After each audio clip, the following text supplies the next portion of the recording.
শব্দগুলো আমি দেবো সেগুলোতে তোমরা ম্যাজিক করবে, ঠিক আছে?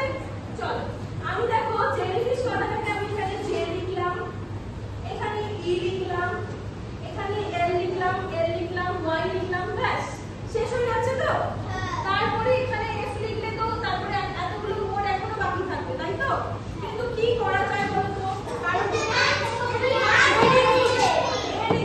তাহলে আমি এখানে একটা মাছ এঁকে দিচ্ছি। কি আনলাম আমি? এটা মাছ। দেখো আমি 6টা ঘরের মধ্যে জেলিফিশ ধরাতে পারলাম কি না? পারলাম তো? Very good. তাহলে এইরকম শব্দগুলোর মতো আরেকটা শব্দ আমি তোমাদের দেব, তোমাদের মাথা থেকে বার করে তোমরা কিন্তু সেম ভাবে আমার মতো করে এই ম্যাজিকটা করে দেখাও, ঠিক আছে?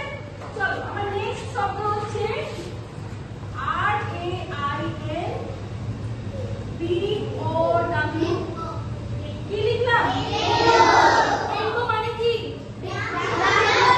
রামধনু। রামধনু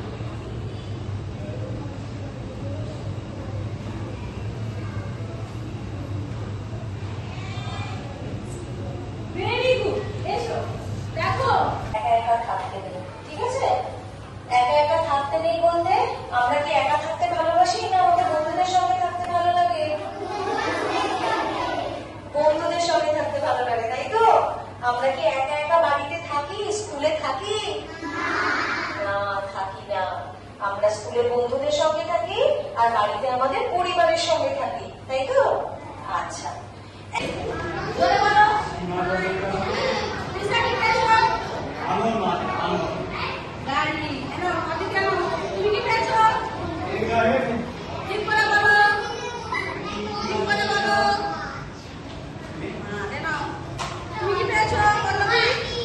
সাধারণত যখন প্রেজেন্ট টেন্স থাকে তার সাথে ই যোগ করলে সাধারণত এই কথাটা কিন্তু মাথায় রাখবে, তাহলে কি হবে? তার সাথে সাধারণত ই যোগ করলে কি হয়ে যায়? সেটা পাস্ট টেন্স হয়ে যায়, ঠিক আছে?